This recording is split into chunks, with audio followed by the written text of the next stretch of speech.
എനിക്ക് കുക്കു പരമേശ്വരൻ ഞാൻ പേരക്കുറിപ്പും കൂടെ മിനിഞ്ഞാന്നിന്റെ തലേന്ന് ഓഫീസിൽ വന്ന വീഡിയോ എടുത്തോണ്ട് പോയിട്ടുണ്ടോ എന്ന് എനിക്ക് സംശയമുണ്ട്. ഏതിന്റെ വീഡിയോ?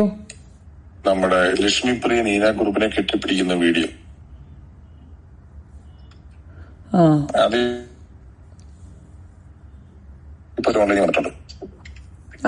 അതന്നെ ഞാൻ പറയുന്നത്. ഇതൊക്കെയാണ് നടക്കുന്നത് പിഷു. എന്നിട്ട് എനിക്ക് ലക്ഷ്മിപ്രിയ എന്നെ വിളിച്ചിട്ട് നമ്മുടെ ഓഫീസിന്റെ വീഡിയോ എങ്ങനെ ലീക്ക് ആയെന്ന് ചോദിച്ചു. ഞാൻ പറഞ്ഞു നമുക്ക് ഇവര് ഇതുവരെ പാസ്വേഡോ താക്കോലോ ഒന്നും 11 ദിവസമായിട്ട് തന്നില്ല. ഞാൻ കുക്കുവിനെ മിനിഞ്ഞാന്ന് വിളിച്ചിട്ട് പറഞ്ഞു, ചേച്ചി സൗഹൃദമൊക്കെ ശരിയാണ്, നിങ്ങൾ നമുക്ക് ഈ സാധനങ്ങൾ തന്നില്ലെങ്കിൽ അത് ഭീകരമായ കുഴപ്പമാണ്. നിങ്ങൾ നമുക്ക് എല്ലാ സാധനങ്ങളും എന്നോട് ഷെയർ പറഞ്ഞു. ഇനി എന്തെങ്കിലും കുഴപ്പമുണ്ടെങ്കിൽ എല്ലാം കുക്കുവാണെന്ന് പറഞ്ഞു. അതുകൊണ്ട് എനിക്കെങ്കിലും പറ്റില്ല, ഞാൻ എഴുതിയിട്ടേ തരുള്ളൂ. ഞാൻ താക്കോലും ക്യാമറയുടെ പാസ്വേഡും 2 ദിവസത്തിനകം തന്നില്ലെങ്കിൽ വേറെ വഴി നോക്കുന്നു പറഞ്ഞിട്ടാണ് നാളെ തരുമെന്ന് പറഞ്ഞേക്കുന്നത്. ഇതാണ് ഇതിന്റെ അവസ്ഥ. അപ്പോ 2 കാര്യം പറയാം. അപ്പൊ നിങ്ങൾ ഇതൊക്കെ ചെയ്തു കഴിഞ്ഞിട്ടുണ്ടെങ്കിൽ നമുക്ക് എങ്ങനെ നിരപരാധിത്വം തെളിയിക്കാൻ പറ്റും? ബിക്കോസ് നമ്മൾ പറയും നമ്മുടെ അപ്പൊ ഞാൻ എന്റെ തലയിൽ എന്തായാലും എടുക്കൂല. നിങ്ങളുടെ തലയിൽ നിങ്ങൾക്ക് കാര്യങ്ങൾ സമയത്ത് കണക്കിന് കുഴപ്പമില്ലെന്നതാണ് നിങ്ങളുടെ നിരപരാധിത്വം. അല്ല, അതുണ്ട്. പക്ഷെ നമ്മുടെ സമയത്തുള്ള മറ്റേ കണക്കാണല്ലോ നമ്മൾ തെളിയിക്കേണ്ടത്. നമുക്ക് നമ്മൾ അവിടെ ഇരുന്നിട്ട് നമ്മൾക്ക് April 1 തൊട്ടിട്ട് March 31 വരയ്ക്കുള്ള കണക്ക്, അല്ലാതെ നമ്മള് ജൂൺ 20 ആ കണക്കിൽ കുഴപ്പങ്ങൾ ഇല്ലെന്നല്ലേ നിങ്ങൾ പറഞ്ഞ? കുഴപ്പങ്ങളില്ലെങ്കിൽ നിങ്ങൾ നിരപരാധിയാണല്ലോ. അല്ലല്ല, നമ്മളുടെ കണക്കിലല്ല ഞാൻ പറഞ്ഞത്. ബാബുരാജ് ഏട്ടന്റെ കണക്കിൽ ഒരുപാട് കുറ്റങ്ങളുണ്ട്. നമ്മള് ഫോറൻസിക് ഇന്റർണൽ ഓഡിറ്റ് ചെയ്യണം. എന്തുകൊണ്ടാണ് ആരും ചെയ്യാൻ സമ്മതിക്കാത്തത്? നമ്മൾ ഇപ്പോഴും പറയാണ്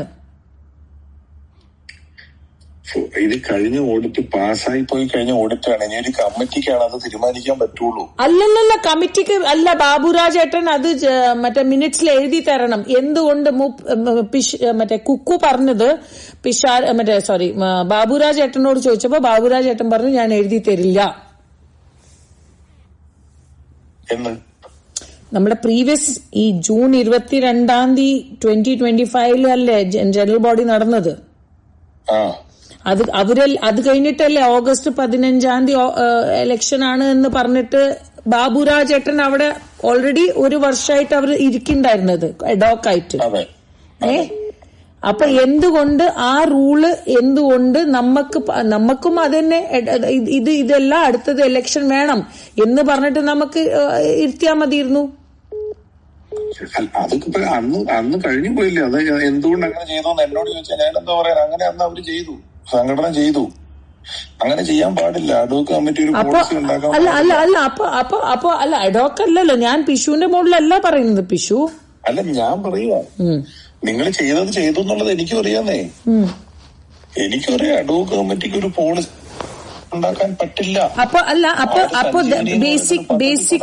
അപ്പൊ ബേസിക്കലി എനിക്കും എന്റെ കുറച്ച് കമ്മിറ്റി മെമ്പേഴ്സ് അങ്ങനെ തന്നെ ഞാൻ പറയുള്ളൂ, നിരപരാധിത്വം തെളിയിക്കാൻ പറ്റാത്ത ഒരു സാഹചര്യമാണ് അല്ലേ?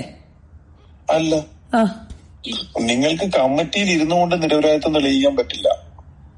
ഓക്കെ. അപ്പൊ പിന്നെ കഴിഞ്ഞില്ലേ? അതായത് ഇതിന്റെ സാങ്കേതികമായിട്ടുള്ള പ്രശ്നം എന്റെ അറിവിൽ ഞാൻ എഴുതിയ ഒരു പരീക്ഷ എന്താണ്? ഹലോ നിങ്ങൾക്കെതിരെ ആരോപണം കേട്ടില്ല. അതായത് ഞാനൊരു ഉദാഹരണമാണ് പറയുന്നത്. ഞാൻ എഴുതിയ ഒരു പരീക്ഷയുടെ പേപ്പർ ഞാൻ തന്നെ നോക്കാൻ പാടില്ലല്ലോ.